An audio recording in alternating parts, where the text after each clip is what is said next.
Bedroom के interior पर लाखों खर्च किया और जो मोस्ट इंपॉर्टेंट पार्ट है उसे छोड़ दिया। जी नहीं, मैं मैट्रेस की बात नहीं कर रहा, मैं बात कर रहा हूँ बेडरूम की लाइटिंग के बारे में। तो हेलो दोस्तों, मेरा नाम विशाल है।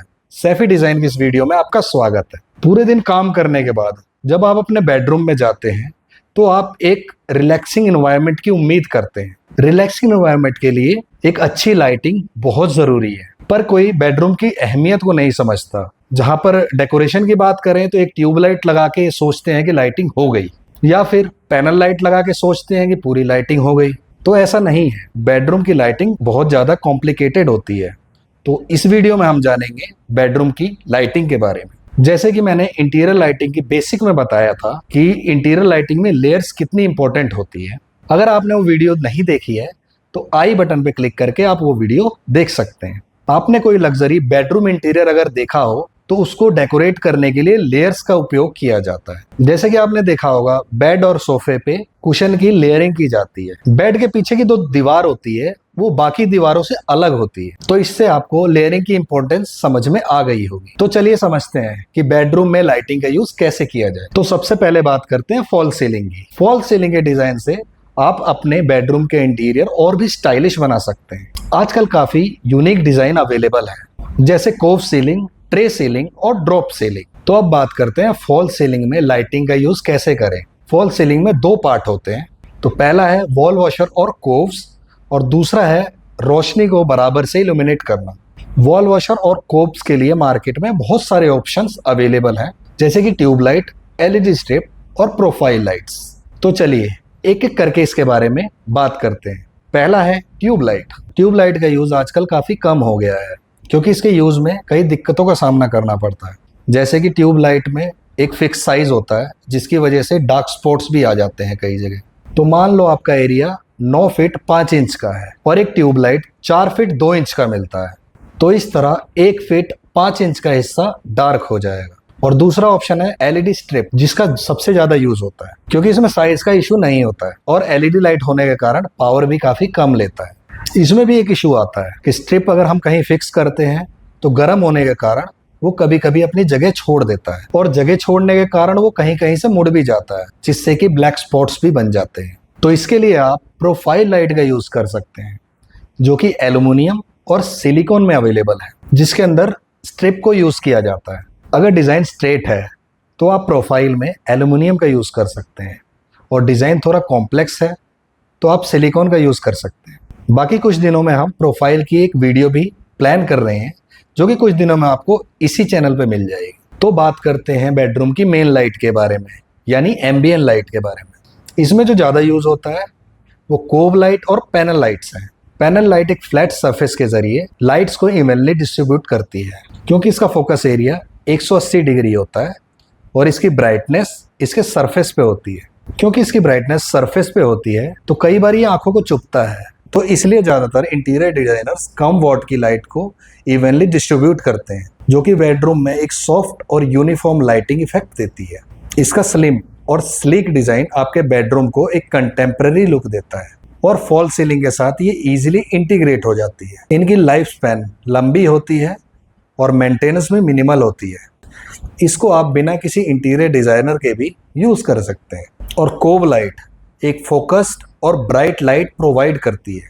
इसका फोकस एरिया 40 डिग्री होता है, जिसको यूज करने के लिए आपको इंटीरियर डिजाइनर की सलाह लेनी होगी, नहीं तो डार्क स्पॉट बन सकता है। और ये लाइट जब तक आंखों को नहीं चुभती, जब तक लाइट के ठीक नीचे खड़े होकर आप लाइट की तरफ ना देखें। और अगर आपको किसी स्पेसिफिक एरिया को हाईलाइट करना है तो कोव लाइट आपके लिए बेस्ट है। आप चाहें तो दोनों लाइट्स का यूज कर सकते हैं, और कोव में आपको बहुत सारे मॉडर्न डिजाइन आपको मिल सकते हैं। तो अब बात करते हैं कौन कौन सी कलर की लाइट का यूज हम कहाँ करें। आप एक बात का खास ध्यान रखें कि फॉल सीलिंग में सॉफ्ट येलो लाइट यानी 2400K का यूज करें, क्योंकि वार्म वाइट रिलैक्सिंग कलर होता है। और मेन लाइट में आप यूज कर सकते हैं 3000K यानी वार्म वाइट लाइट, और 4000K यानी नेचुरल वाइट लाइट। तो इसका सिलेक्शन आपके बेडरूम के यूज पर डिपेंड करता है। जैसे कि आप बेडरूम में सिर्फ रिलैक्स करने जाते हैं तो आप वार्म वाइट का यूज कर सकते हैं, और बेडरूम में रिलैक्स के साथ साथ अगर आप वर्क भी करते हैं तो आप नेचुरल वाइट का भी यूज कर सकते हैं। अगर आप दोनों ही लाइट यूज करना चाहते हैं तो बिल्कुल कर सकते हैं, स्विच आप अलग अलग दे दीजिए।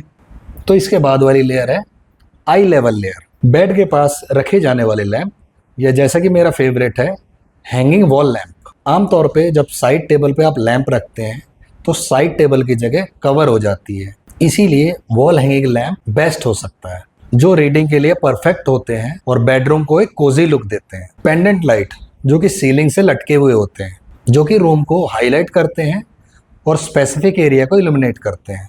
आई लेवल लाइट को एम्बियंट लाइट के साथ मिक्स करें, जो कि बेडरूम को वार्म और लिविंग फील देती है। तो इसके बाद है task level lighting. Task level light का मतलब है जो लाइट आपको स्पेसिफिक टास्क के लिए सफिशिएंट ब्राइटनेस प्रोवाइड करती है, जैसे रीडिंग, राइटिंग और ड्रेसिंग। और है अंडर कैबिनेट लाइट, जो कि कैबिनेट के नीचे लगाई जाने वाली लाइट्स है, जो कि किचन और वैनिटी एरिया में भी काम करती है। लाइट ऐसी चूज करें जो कि टास्क के लिए सफिशिएंट ब्राइटनेस प्रोवाइड करे आपको। सही लाइट से बेडरूम का ओवरऑल लुक इनहेंस होता है, जो कि डिजाइन थीम को कॉम्प्लीमेंट करता है। तो लास्ट है फुट लाइट। फुट लाइट का मतलब है जो लाइट आपको फ्लोर लेवल पे मिलती है।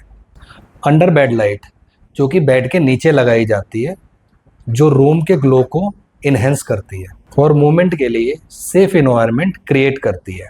स्टेप लाइट्स, जो कि स्टेयर और इंटरवेस पर लगाई जाने वाली लाइट्स है, जो सेफ्टी के लिए हेल्पफुल होती है और स्टाइलिश लुक भी देती है। इस लाइट्स को प्लानिंग करके वहाँ यूज़ करें जहाँ पर मूवमेंट ज़्यादा होता है, जैसे बेड के नीचे, स्टेयर्स और कॉर्नर्स में। और स्विचेस और लाइटिंग कंट्रोल की सही प्लानिंग भी जरूरी है फॉर कन्वीनियंस और एनर्जी एफिशिएंसी के लिए। बेड के पास स्विचेस लगाएं जो कि इजीली ऑपरेटेबल हो, जिससे आपको बेड से उतरने की ज़रूरत ना पड़े। रूम के एंट्रेंस के पास स्विचेस रखें जिससे आप इजीली ऑपरेट कर सकें। वर्क स्टेशन और रीडिंग एरिया के नियर बाई स्विचेस लगाएं। एक ज़रूरी बात, जो आप कॉब लाइट और पैनल लाइट यूज़ करें तो वॉल से कम 1.5 फीट की दूरी पे यूज़ करें। ये कुछ इलेक्ट्रिकल टिप्स हैं। इलेक्ट्रिकल सर्किट को डिवाइड करें based on electrical load requirement और सेफ्टी के लिए, और इंश्योर करें कि सभी स्विचेस और आउटलेट्स प्रॉपर्टी ग्राउंडेड हो। Reducing electrical risk, install circuit breakers जो कि ओवरलोड से प्रोटेक्ट करें, जो कि इलेक्ट्रिकल सेफ्टी इंश्योर करते हैं। सेंसिटिव एरिया जैसे बाथरूम और किचन्स के लिए GFCI आउटलेट्स का यूज करें वाटर से प्रोटेक्शन के लिए। तो मैं विशाल आप सबसे विदा लेता हूं और मिलते हैं नेक्स्ट वीडियो में। तब तक के लिए अपना ख्याल रखें और अपने बेडरूम को और भी ब्यूटीफुल बनाते रहें। और आपको मेरी ये वीडियो पसंद आई हो तो वीडियो को लाइक करें और चैनल को सब्सक्राइब करें।